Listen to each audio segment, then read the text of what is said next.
Hola amigos, ¿qué tal? Muy buenos días, bienvenidos a su programa Creer, Crear y Transformar en Cristo. Esta una nueva emisión el día de hoy, 18 de septiembre del año 2019. Es un placer, como siempre, estar con ustedes. Los saludo con mucho gusto, Mónica Rubalcaba Morales y José Ángel Alarcón Cos, quien les da la más cordial bienvenida a esta emisión de su programa Creer, Crear y Transformar en Cristo. Con este tema, protocolo de actuación en caso de sismo. así es, nos parece un tema bastante importante, ya que como ustedes saben, septiembre es el mes conocido como en el de mayor sismicidad. Sí, por supuesto, esto representa una coincidencia. Como tal, no tiene nada que ver el mes, ni es temporada de sismos, como en ocasiones hemos escuchado, tal vez en alguna red social, algunos memes, incluso a manera de juego que es temporada de sismos. Eso no es así. Como tal, no existe una temporada de sismos. Ha sido una coincidencia bastante notable que los sismos, los terremotos más recordados en nuestra historia reciente sean en el mes de septiembre. Y como ustedes saben, el día de mañana se realizará el simulacro de carácter nacional, macro simulacro, en todo el territorio nacional. Por eso la importancia, consideramos nosotros, de hablar sobre este tema en particular. ¿Qué hacer? ¿Qué debemos que hacer? ¿Qué no tenemos que hacer ante un sismo? ¿De acuerdo? El día de mañana, jueves 19 de septiembre, se cumplen años del sismo del 2017, hace 2 años, y del sismo de 1985. Entonces, mañana a las 10 de la mañana es la hora indicada para este macro simulacro. Así es, entonces lo primero, Ángel, que creo que tenemos que dejar muy en claro es que los sismos no son predecibles. No sabemos en qué momento va a temblar, no sabemos en qué momento va a suceder. Lo único que sí sabemos es que estamos en un área altamente sísmica. Sí. Por eso en cualquier momento puede suceder. Hace algunos años, bastantes, en 1985, pues en realidad, a pesar de que sí estábamos pues acostumbrados un poco a todo esto de los temblores, nunca nos había tocado un temblor tan fuerte, y a raíz de ese suceso que marcó la historia de México, que marcó la historia de muchos de nosotros, porque yo tenía 10 años, era una niña, y fue como muy significativo el hecho que íbamos hacia la escuela, yo iba en el transporte, el chofer no nos llevó a la escuela, nosotros no sabíamos ni por qué, para nosotros hasta fue divertido porque nos fue a dar todo un paseo por toda la Ciudad de México. Esto fue con el fin, uno, de que no viéramos lo que había pasado porque la ciudad había sido devastada, y número dos, el podernos regresar a nuestra casa pero por otro camino, y estuvo buscando por dónde. Entonces sí fue algo bastante significativo para todos nosotros, es un recuerdo que todos tenemos, y a raíz de eso, de que no sabíamos ni qué, ni cómo, ni cuándo, ni dónde, fue que se empezó a crear toda esta conciencia de sismos. ¿Qué hacer? ¿Cuál es nuestro protocolo? ¿Qué sí, qué no en caso de sismo? Lo cual es muy importante, amigos que nos escuchan, amigos que nos ven. ¿Cuántos de ustedes, cuántos de nosotros sabemos qué hacer? Si nos encontramos en casa, ¿qué hacemos? Si nos encontramos en el trabajo, sabemos qué hacer. Si nos encontramos en el transporte público, sabemos qué hacer. Si nos encontramos en alguna plaza, en algún evento público, sabemos qué hacer. Sabemos identificar las señales, las rutas de evacuación. Estas rutas de evacuación son viables, están despejadas, están habilitadas. Conocemos los puntos de reunión en nuestros trabajos, incluso en la familia. Tenemos estos protocolos de acción, o simplemente es pues que lo que vaya ocurriendo y cómo vayamos solucionando. Sí, eso compártanlo con nosotros, amigos. Ustedes realmente tienen eso ya establecido con su familia, ya saben, si nos agarra separados, ustedes saben a dónde se tienen que dirigir, ustedes ya tienen un punto de reunión en donde, bueno, si tú estás en el trabajo, acuérdate que nos vamos a ver en tal lugar. Si tú estás en casa y algo sucede, acuérdate que nos vamos a ver en tal lugar. Ustedes lo tienen preparada, incluso hay una mochila, ¿verdad?, que debemos de tener todos en casa, no nada más en donde se puede inundar, no, todos en casa debemos de tener esta mochila con ciertos implementos. ¿La tienen? ¿tenemos esa precaución o nada más sabemos que si tiembla tenemos que salir a donde hay un cuadro con un punto y ahí nos tenemos que reunir todos? ¿Ustedes qué es lo que hacen? ¿Qué es lo que saben? Y esto es algo muy importante. Estamos hablando en particular en caso de sismos, pero también puede ser ante otro tipo de eventualidad. Alguna lluvia torrencial que inunde, que encharque las avenidas, que inunde nuestras casas. También estamos en época de huracanes, de ciclones tropicales, y es posible la llegada de alguna lluvia torrencial. Por eso la importancia también de tener estas acciones y esta mochila de emergencia. ¿Cuántos de nosotros tenemos esa mochila de emergencia? ¿Cuántos de nosotros tenemos esa costumbre, ese buen hábito de practicar estos protocolos de qué hacer ante una eventualidad de origen natural? Y es que incluso en las escuelas se hacen simulacros para que los niños sepan, pero hemos llegado al punto en el que como ya sabemos que es simulacro, no lo tomamos, perdón, con la seriedad que debe de ser. Los niños bajan platicando, a veces bajan corriendo y los tiempos se van alargando y cuando nos toca el de verdad, pues no sabemos qué hacer, a pesar de todas, como les comentaba, a pesar de que la cultura ante los sismos ha cambiado, nos sigue agarrando desprevenidos y seguimos cometiendo ciertos errores. Así es, y la importancia es, como nos indica el Servicio Sismológico Nacional de la UNAM, de hablar de este tema. ¿Por qué? Porque México se encuentra ubicado en el contexto de 5 placas tectónicas, la del Caribe, Pacífico, Norteamérica, Ribera y Cocos, ¿de acuerdo? Estas últimas 2 placas se encuentran en subducción, o sea que se sumergen debajo de la placa de Norteamérica. La de Ribera se sumerge bajo Jalisco y Colima, mientras que Cocos, la placa de Cocos, lo hace debajo de Michoacán, Guerrero, Oaxaca y Chiapas. Al sur de Chiapas y en Centroamérica, Cocos continúa, pero ahora subduciendo debajo de la placa del Caribe. Entonces México, pues ya lo acabamos de escuchar con información del Servicio Sismológico Nacional, está en una zona sí o sí sísmica. Y algo importante, en ocasiones hemos escuchado tal vez en redes sociales que tal sujeto, tal persona va a temblar tal día, que va a temblar este otro día, un vidente, una vidente dijo, va a temblar. Eso no se puede saber. La fecha y la hora exacta es algo que aún no se puede estimar, es algo que aún no se puede conocer. Entonces, no hagamos caso de estas personas que pueden generar miedo, que pueden generar pánico. Lo que sí podemos hacer es prevenir, estar preparados y saber qué hacer, cómo actuar, ¿de acuerdo? Sí, y recordar también que a lo más que hemos llegado es a 2 minutos, 1 minuto antes de que el sismo se aproxime a la zona en la que estamos, el sonido de una alerta sísmica. ¿Eso por qué es, Ángel? Porque tenemos zonas que son todavía más sensibles a sismos. Por lo tanto, ahí hay ciertas alarmas y se va como, digamos, corriendo la voz de un lugar a otro y por eso es únicamente ese breve lapso de tiempo el que tenemos antes de que el sismo se presente en el lugar en el que estamos. Y eso es algo muy importante. Muchas personas tienen miedo de estos temas. No, la idea de de abordar estos temas, no es generar miedo ni generar pánico, ni que estemos, como se dice, con el niño atravesado, porque no sabemos qué va a pasar ni cuándo va a ocurrir. En algún momento va a temblar. Eso es una realidad. Vamos a estar prevenidos. La alerta sísmica, como ustedes saben, están instaladas en algunas calles, tanto de la Ciudad de México como del Estado de México. En Ciudad de México es prácticamente en todo el territorio. En el Estado de México aún estamos con un retraso en materia de prevención de sismos con la alerta pública.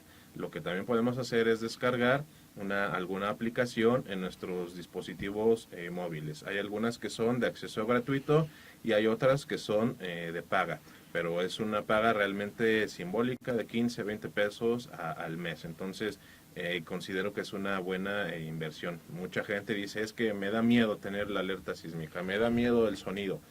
Pues insisto en esta parte, no es de miedo. La cuestión aquí es de tener conciencia, seamos conscientes y estemos preparados. Así es, y recordar que, bueno, los sismos es un acomodamiento, una liberación de energía en cuanto a las diferentes capas, perdón, de la corteza terrestre de la Tierra. De pronto tienen que liberar esa energía, de pronto se tienen que acomodar, y es por eso que comienza un sismo. Todos los días, si ustedes se meten al Sismológico Nacional, todos los días hay sismos, todos los días, en todo momento hay sismos. Lo único que debemos de saber es que hay hay grado de medición de estos sismos. Magnitud. Esto se llama la magnitud. ¿Y eso qué es, Ángel?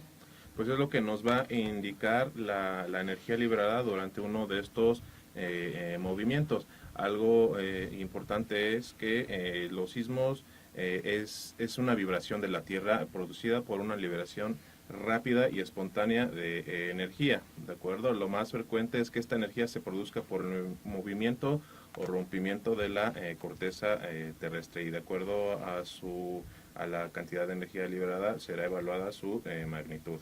Así es, y pues tenemos desde el 2 hasta qué magnitud, Ángel. Pues se llega pues hasta el 9 o 10, dependiendo de la magnitud. En México lo más que se ha alcanzado es magnitud 8.2.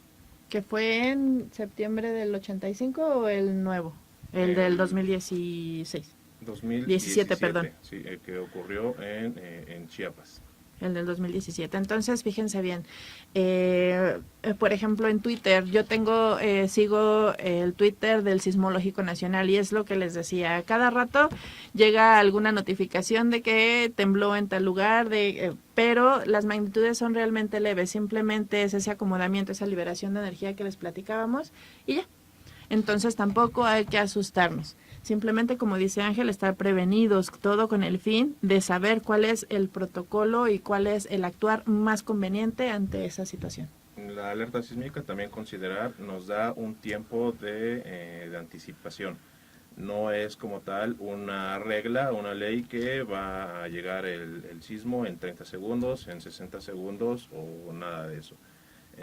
Nos da una anticipación, pero no sabemos aún, no se sabe bien cuándo empezará o cuándo llegarán las ondas sísmicas. Recordarán el de hace 2 años que tuvo epicentro en Chiapas.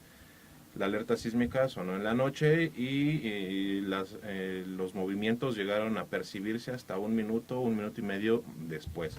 El sismo de Puebla de hace 2 años, el del 19 de septiembre, fue muy cercano. Entonces, por eso mucha gente dice que no se escuchó. La verdad sí se escuchó, pero fue tan cercano el movimiento que prácticamente fue a la par. ¿De acuerdo? Entonces, por eso la importancia de este sistema de alertamiento. Pues bueno, ya está temblando. Pues, ¿qué tenemos que hacer? Lo importante es identificar la ruta de evacuación. ¿Y qué es la ruta de evacuación? Pues es la trayectoria que debe ofrecer la mayor seguridad al personal y a sus visitantes o a los integrantes de casa hacia la salida en el menor tiempo posible. ¿Y hacia dónde se van a dirigir? Pues hacia el punto de reunión. Este es el lugar predeterminado, cercano y seguro de los efectos del siniestro, donde se trasladará a todos los evacuados. Es importante tener este punto de reunión, ya sea en el centro de trabajo o en casa. Si no podemos salir, lo que tenemos que hacer también, y es importante, es mantenernos alejados de las ventanas. ¿Por qué? Porque por el movimiento el vidrio se puede romper y nos puede hacer daño. También tenemos que permanecer lejos de libreros o muebles que se puedan caer. ¿Por qué? Pues es por obvias razones, ¿no? Se cae y nos puede lastimar. Y como nos dice Ángel, ir lo más rápido, sin correr, sin tener ese pánico a los puntos de reunión. Y siempre seguir e identificar las instrucciones, identificar a la persona que está encargada como brigadista. Así es, y eso también es algo muy importante. Tal vez nosotros no sepamos muy bien qué hacer. Si estamos en nuestro centro de trabajo, en alguna plaza, en algún lugar público, siempre estar buscando quién es la persona o las personas integrantes de alguna brigada. Los identificamos con algún chaleco, con algún brazalete o con alguna gorra, o si no existe ninguno de esos elementos, algún distintivo. ¿de acuerdo? Sí, y es que esto es importante. Por ejemplo, en la escuela a la que acude mi hija, cada vez que hay una junta, antes de comenzar la junta, nos presentan a los brigadistas y nos dicen cuáles son las salidas de emergencia, hacia dónde nos tenemos que dirigir en caso de algún siniestro, porque no nada más es sismo. Y hay una persona encargada y que está plenamente identificada, como dice Ángel, con un chaleco de color. Si hay si vamos a algún evento, algún teatro o si estamos trabajando, nosotros tenemos que tener súper identificados a la persona la que nos va a guiar a este brigadista. Así es. ¿Qué pasa si estamos en con la alerta sísmica y me encuentro en los pisos inferiores? Pues nos dirigimos nos indica la ruta de evacuación. Ustedes han visto estos letreros que son unas flechas de color blanco en fondo verde, que nos indica la ruta de evacuación. Insisto, esta es la trayectoria más segura y más corta hacia el exterior del inmueble. Esta indicación para pisos inferiores. Después de haber localizado la ruta de evacuación, evacuar el edificio inmediatamente. Recuerden, no corro, no grito, no empujo, y seguir las instrucciones de los brigadistas para incorporarse a un lugar seguro de manera rápida. ¿Qué pasa si nos encontramos en los pisos superiores? Pues a partir del segundo piso se considera pisos ya superiores. Localizar la zona de menor riesgo. Este es el lugar físico de la estructura con mayor capacidad de protección masiva frente a los riesgos. Incluso habrá algunos letreros también que indiquen sobre fondo verde una como casita, un triangulito arriba de una persona indicando la zona de menor riesgo o la zona de seguridad. Después de localizar la zona de menor riesgo, se tiene que hacer un ejercicio de repliegue de manera inmediata, y el repliegue se va a levantar, se va a terminar hasta que los brigadistas o algún brigadista llegue a nuestro piso y nos indique que es seguro, que es un buen momento para poder evacuar y que el inmueble no ha sufrido ningún tipo de daños. Ángel, pero hemos hablado mucho de brigadistas. ¿Qué es esto de los brigadistas? Pues son personas que están capacitadas en materia de protección civil y en materia de este tipo de ejercicios de eventualidades, ya sea ante un sismo, ante una amenaza de bomba, incluso ante alguna inundación o ante cualquier otro tipo de situación que ponga en riesgo la integridad física de las personas. Así es, y entonces estos brigadistas están identificados por diferentes colores, ¿cierto? Así es, Mónica. Ustedes los pueden también localizar. El color blanco que nos indica el chaleco blanco, gorra blanca o brazalete blanco. Son brigadistas de primeros auxilios, recuerden, color blanco, brigadistas de primeros auxilios. Esta brigada, tal cual lo dice, son los que nos dan esa primera atención que se requiere en caso de emergencia. Ellos nos van a ayudar o van a ayudar a los médicos a determinar la diferencia entre de qué tan grave es la situación de cierta persona.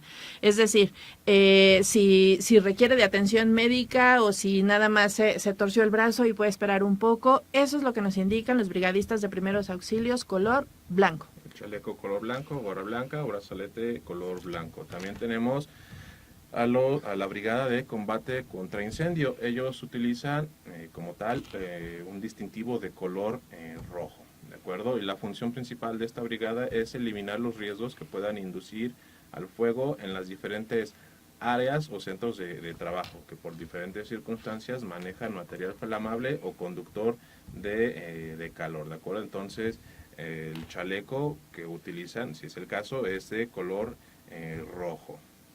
La brigada de evacuación, búsqueda y rescate los ubicarán con el color naranja o anaranjado. Así es, ellos lo que nos dicen son los procedimientos que se tienen que seguir para el repliegue y o la evacuación de algún inmueble ante la emergencia, perdón. Así es.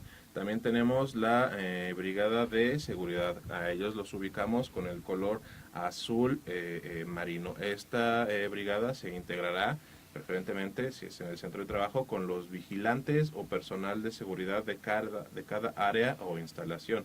En caso de no tener personal de seguridad contratada, pues esta brigada se integrará con trabajadores de la dependencia y tendrán la obligación de reportar las novedades al jefe de brigadas o al jefe de la unidad interna de protección civil.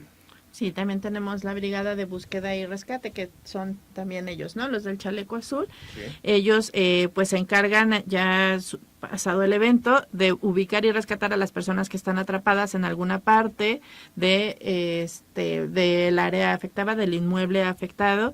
Y también ellos son capaces de realizar un análisis y una evaluación obvio rápida de los riesgos que hay en ese lugar. La brigada de comunicación, a ellos los identificamos con el color verde. Sus responsabilidades es contar con un listado con los números telefónicos de los cuerpos de auxilio en la zona, mismos que deberá de dar a conocer a todo el personal. También esta brigada, el jefe de brigada, su responsabilidad es hacer las llamadas a los cuerpos de auxilio según indicando el grado de riesgo, emergencia o siniestro o el desastre que se presente.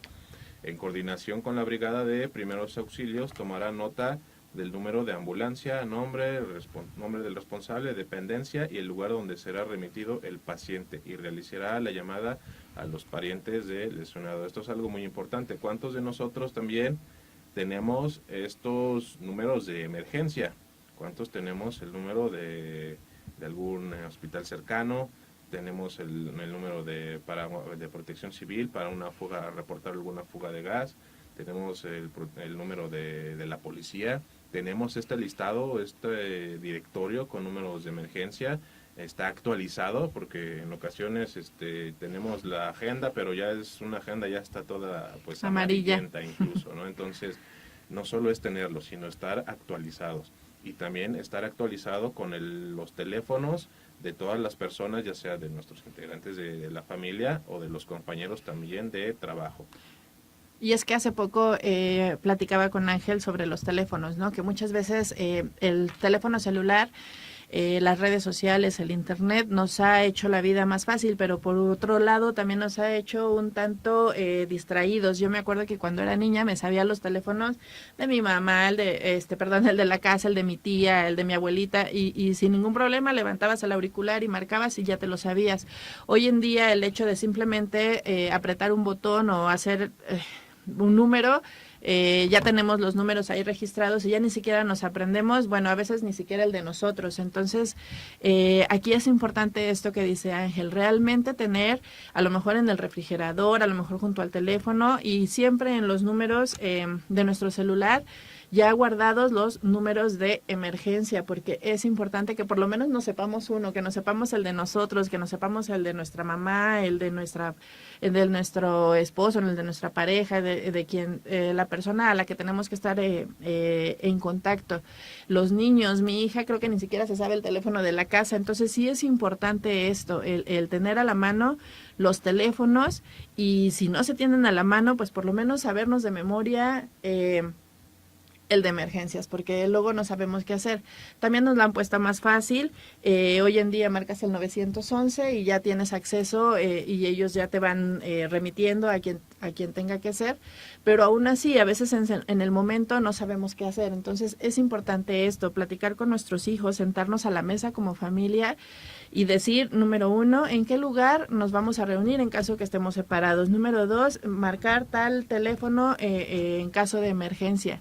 Y hablarlo sin miedo, hablarlo sin ningún temor o sin el afán de provocar que estemos todos nerviosos. Es simplemente, como lo hemos estado repitiendo, prevención. Y eso es muy importante. Vamos a prevenir. Solo para terminar esta parte de las brigadas, tomar en cuenta que, para recapitular, la brigada es un grupo de personas que están encargadas de salvaguardar la seguridad y el bienestar de la comunidad o los integrantes o los miembros de un inmueble. Sus bienes e información aplicando las funciones y actividades encaminadas hacia qué? Pues hacia la prevención y atención de cualquier emergencia. Los brigadistas deben de cumplir también con el perfil de que deben ser capaces de tomar decisiones en el momento, tener una muy buena condición de salud física y también estabilidad emocional, de estabilidad psicológica, poseer coordinación y destreza para el manejo de equipo y, en caso de ser necesario, herramienta de emergencia, así como también tener experiencia en la atención de emergencias. Debe ser también una persona mentalmente dispuesta a realizar este tipo de tareas. Tener también el don de mando, tomar decisiones, respetar los reglamentos y normas, así como las instrucciones de sus superiores. ¿De acuerdo? Entonces, ese debe ser el perfil, o este es el perfil de un brigadista. Por supuesto, todos los centros de trabajo están comprometidos, están obligados a capacitar a su personal, no solo no solo como dice Mónica, a tenerlo, sino a capacitarlo, ¿de acuerdo? Y estas capacitaciones, hay que ser muy claro, no solo nos pueden servir en el trabajo, también nos pueden servir en la casa, ante una eventualidad, saber qué hacer estando en casa. Y pues para la casa, ¿qué debemos tener, qué debemos aportar, amigos que nos escuchan? ¿Ustedes tienen alguna mochila? ¿Tienen su mochila de emergencia? ¿Saben qué elementos debe tener? ¿Qué elementos debe contener esta mochila de emergencia? Para empezar, es una mochila que debemos de tener al alcance, que debe de estar ya preparada y toda la familia debe de saber que ahí está. ¿Y qué es lo que debemos de tener? Número 1, una linterna. Sí. ¿Esto para qué es? Pues si se va la luz y eso, pues obvio debemos de tener con qué iluminarnos. Y no nada más es la linterna, ¿verdad? Sino también tener las baterías en caso de que sea necesario cambiarlas. Afortunadamente, actualmente ya hay muchas linternas que funcionan con LEDs y como tal utilizan también baterías que duran un poco más o mucho más que las baterías alcalinas. Estas baterías que usan estas nuevas linternas generalmente son recargables y por lo que es importante tenerlas bien recargadas, bien cargaditas, para que cuando sea necesario estén dispuestas. Incluso tener tu batería, la del uso normal, y tener una batería pues también de respaldo para que tengas esa posibilidad también. Ustedes saben que en ocasiones, como ocurrió hace 2 años y en el 85, se pierde la electricidad, el servicio de electricidad, y tarda en el mejor de los casos algunas horas. En algunos casos llega a tardar hasta semanas. Recordemos también que ante un huracán, por las personas que viven cerca de las costas, pues también pasa, que se quedan sin el servicio de energía eléctrica. Y es por eso la importancia de una linterna. Así es, lo mismo pasa, por ejemplo, con la radio. Nosotros, repito, con el internet tenemos muchas ventajas, pero también si en caso de una eventualidad, muchas veces nos podemos quedar sin red, nos podemos quedar sin internet. Entonces es importante que dentro de esa mochila tengan ya esas baterías de las que siempre hemos usado, y esa radio que trabaja con pilas, porque si se nos va la señal de internet, si no tenemos cómo comunicarnos, pues por lo menos ese radio o esa televisión que funciona con baterías nos puede ayudar. ¿Por qué? Porque nos va a permitir mantenernos informados y hasta cierto punto acompañados, y el estar atentos de qué es lo que está pasando y de cómo podemos actuar. Así es, y lo importante aquí también es que tengamos esos otros recursos. Sí es bueno traer tu teléfono y estar en contacto y en comunicación, pero si recuerdan hace 2 años, al momento del sismo, pues todos queríamos hablar por teléfono, todos queríamos enviar un mensaje vía WhatsApp, y ¿qué pasaba? Pues que el servicio se saturó y nadie podía contactar a nadie. Entonces no hay que depender de estos dispositivos al 100. Por eso hay que tener otro tipo de formas de comunicación. ¿Para qué? Para que ante una eventualidad no estemos incomunicados. Algo muy importante también que debe contener nuestra mochila de emergencia es agua. Así es, pues bueno, esto no requiere de mayor explicación. Debemos de tener varias botellas con agua que se pueda beber, y de preferencia que sea en envases de plástico y que no sea agua gasificada, que sea agua natural. por supuesto, también estar revisando en nuestra mochila, si ya la tenemos, que el agua, que el radio, la linterna, de estos elementos que hemos mencionado, estén en buen uso. También, aparte del agua, se recomienda tener alimentos no perecederos. ¿Esto qué quiere decir? Que sea de preferencia la comida enlatada. ¿Por qué? Porque siempre es una buena opción. Esta con información del gobierno federal, el CENAPED, Centro Nacional de Prevención de Desastres. Escojamos alimentos livianos de tamaño personal, fácil de abrir y que aporten energía. Pues creo que todos estamos pensando en el típico y clásico atún, lo cual es bastante fácil de cargar en sus presentaciones enlatadas. Así es, a lo mejor barritas hay barras de amaranto, hay barras de cereales que son fáciles de transportar, como dice aquí, que son livianas y que aparte nos van a aportar pues cierta energía, porque no podemos estar guardando pues latas que a lo mejor requieran cocimiento o que no se puedan comer de esa forma. Entonces hay que estar bien prevenidos, y de esas latas también que sean de fácil apertura, porque si vamos a tener latas que requieran de algún abrelata, si no lo tenemos en ese momento, pues tampoco nos va a servir de mucho. Entonces hay que tener mucha precaución en eso. Si vamos a tener comida enlatada, que sea de las latas que se puedan abrir solas. Sí, que ya tienen su abre fácil. Sí. ¿De acuerdo? Y eso es algo muy importante. También en nuestra mochila, o tener a la mano siempre, ropa abrigadora. ¿Qué es esto? Una cobija, una frazada, ropa, algún impermeable y zapatos extras para cambiarse. ¿Por qué? Por si se mojan. Una muda de ropa para cada miembro de la familia. Sí, así es, y eso es algo muy importante, porque llega a ocurrir, llega a pasar que ante la eventualidad tal vez empieza a llover, no tenemos dónde resguardarnos y pues ya nos mojamos, y eso también pues es un riesgo y nos pone en riesgo de una enfermedad. O si la eventualidad ocurre cuando estamos dormidos, muchas veces estamos en pijama, o los niños únicamente duermen con su ropa interior o con un camisón, que son muy livianos. Entonces es importante que si tenemos que salir de rápido y tenemos que salir en pijama, pues no importa, ya nuestra mochila ya la jalamos y ahí tenemos una muda de ropa en la cual podemos hacer uso. Algo que también debemos tener en nuestra mochila de emergencia: encendedor o cerillos, ¿de acuerdo? Pero esto es algo muy importante, encenderlos cuando estemos seguros de que no haya alguna fuga de gas, porque también eso llega a ocurrir. Ante la eventualidad, ante el estrés y la ansiedad del evento, lo que mucha gente en ocasiones hace es encender algún cerillo, encender alguna vela, pero esto se tiene que hacer hasta que está seguro que no hay una fuga de gas, porque esto puede generar otro tipo de accidentes. También es importante llevar con nosotros en esa mochila un silbato. ¿Esto con qué? Con el fin de solicitar ayuda en caso de quedar atrapado, porque muchas veces no podemos hablar, o si podemos hablar no somos escuchados porque estamos abajo de los escombros. Entonces es importante que tengamos ese silbato a la mano para que lo único que tengamos que hacer es soplar un poco y que podamos ser escuchados. Amigos que nos escuchan, ¿quiénes de ustedes cuentan con su mochila de emergencia? Y si la tienen, ¿cuántos elementos de los que hemos mencionado los tienen a la mano, cubiertos dentro de esta mochila? Entonces pasamos del silbato y también una fotocopia de todos tus documentos importantes, o de preferencia guardados en una USB, en una memoria.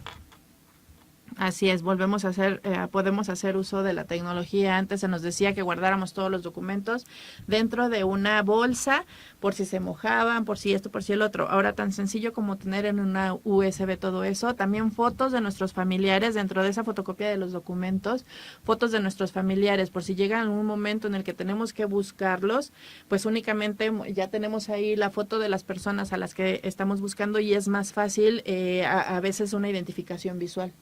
Sí, y eso también es importante por lo que menciona Mónica. Elemento importante también dentro de esta mochila de emergencia: una copia de las llaves de casa. ¿Por qué? Porque puede ser que con las prisas y los nervios al salir de casa pierdas las llaves, o no las tomaste, o las habías dejado hasta el piso de arriba. Entonces, por eso dentro de esta mochila debe haber una copia de las llaves de casa, para cualquier eventualidad que quede cubierta y poder regresar a casa ya cuando sea seguro, ya cuando nuestras autoridades hayan dicho que sea seguro el retorno a casa. Otra cosa importante es tener medicamento y si tenemos bebés, pues ya latas de leche. Ojo, si nosotros tenemos medicamento, checar que la caducidad de ese medicamento sea a largo plazo. Nosotros por lo general cuando compramos medicina, la fecha de caducidad son 2 años, a veces hasta 3 años después de la fecha en la que nosotros lo compramos. También es importante que si nosotros tenemos un familiar enfermo que requiera a lo mejor de algún inhalador o que requiera de algún medicamento que diario se debe de tomar, entonces tener precaución y poner en esa mochila el medicamento que nosotros ya sabemos que sí o sí se van a necesitar, además de algún analgésico, a lo mejor algún antibiótico, lo que nosotros sabemos que en ese momento nos puede ser útil. Y eso también es algo muy importante, que ya que tenemos todos estos 10 elementos recomendados por el CENAPRED, Centro Nacional para la Prevención de Desastres, estar revisándolos de manera periódica y de manera constante. ¿Para qué? Para constatar que el alimento enlatado, las barritas, son todavía, tienen disponibilidad para ser ingeridos. Es posible que se nos haya pasado la fecha de caducidad y si ese es el caso, pues no, ya no sirve, hay que cambiarlo. Tal vez compramos nuestro atún y si nos fijamos tienen un año o 2 años de fecha de caducidad. Pues tal vez estar cambiando este alimento cada 6 meses, cada cierto tiempo, para que no se nos vayan quedando ahí tampoco pues empolvados y que no sea tampoco un desperdicio. Esta mochila de emergencia, pues tenerla a la vista de todos y que todos sepan en que ahí dónde está, porque si vamos a tener nuestra mochila de emergencia guardada allá arriba en el cajón último del closet donde solo llega papá o mamá, pues va a ser un poco complicado salir con esta mochila y lo más probable es que esta mochila pues se nos quede ahí bien guardadita, como dicen, pues ahí va a estar muy bien guardadita. y estar siempre, no sabemos ante las circunstancias a veces cómo vamos a actuar, a lo mejor los nervios no nos van a permitir hacer todo lo que ya teníamos ensayado, pues se nos olvidó porque ya hicimos otra cosa, ya corrimos ya eso y todo es por el pánico. Entonces es importante que todos los miembros de la familia estemos preparados y sepamos en dónde, porque si se me olvidó a mí, pues tú ya lo sabes y si no, pues el otro pequeño y siempre tener a la mano esta información, tener a la mano esta mochila porque nos puede salvar la vida, así de sencillo.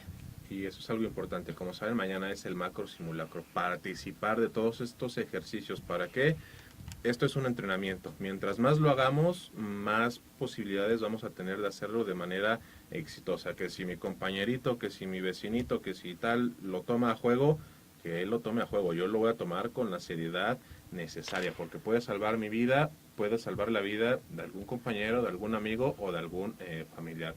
Vamos ahora a los comentarios, a revisar el Facebook. Sí, Isa HM dice, bendecido día, yo no me había puesto a pensar en un plan para esos casos. Muchas gracias por animarme a hacerlo. Gracias por todos sus consejos. Gracias, Isa. La parroquia San Rafael Arcángel nos escribe, gracias, es bueno recordar que tenemos obligaciones durante estos eventos y sobre todo ponernos en las manos de Dios. Así es. Así es, y eso también es algo muy importante. Mari Velázquez nos dice, gracias por compartir este tema tan necesario en estos tiempos, más vale prevenir. Saludos, Dios los bendiga. Gracias, Mari. Claudia Hernández Sánchez nos manda una confesión. Yo confieso que nunca lo había considerado. Guanajuato, ya nos escuché de Guanajuato, saludos, no es zona sísmica y nunca me había parecido necesaria. Y es una realidad. Tal vez, como ella nos comparte, aquí no es zona sísmica, pero en alguna ocasión tal vez ella tenga que viajar a Ciudad de México o a Jalisco, a zonas donde la actividad sísmica es una realidad. Entonces también es importante considerar esa parte. Además de que, bueno, estamos refiriéndonos más específicamente a sismos, pero esto de la mochila es esto de saber qué hacer, creo se puede aplicar ante cualquier eventualidad, ¿verdad? Sí. A lo mejor puede ser una explosión, a lo mejor puede ser alguna inundación. Entonces es importante que a pesar de que no vivamos estamos dentro de una zona sísmica, saber que hay ciertos protocolos y ciertas cosas que se pueden hacer en cualquier siniestro. Sí, estar preparados. Así es. Los accidentes, estos desastres naturales ocurren. ¿De Así acuerdo? es. Saludos también a las personas que nos han dado me gusta: Dafne Aslin GA, Isa HM, Ernesto García Varillas, Belén Rojas e Israel Ortiz Llera.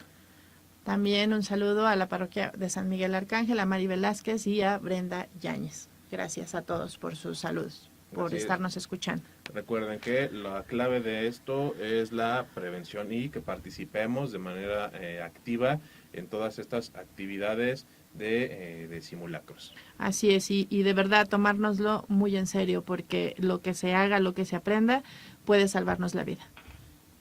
Es importante. Y pues entonces, queridos amigos que nos escuchan, estamos llegando al final de esta emisión de su programa Creer, Crear y Transformar en Cristo, con este tema, protocolo de actuación en caso de sismo.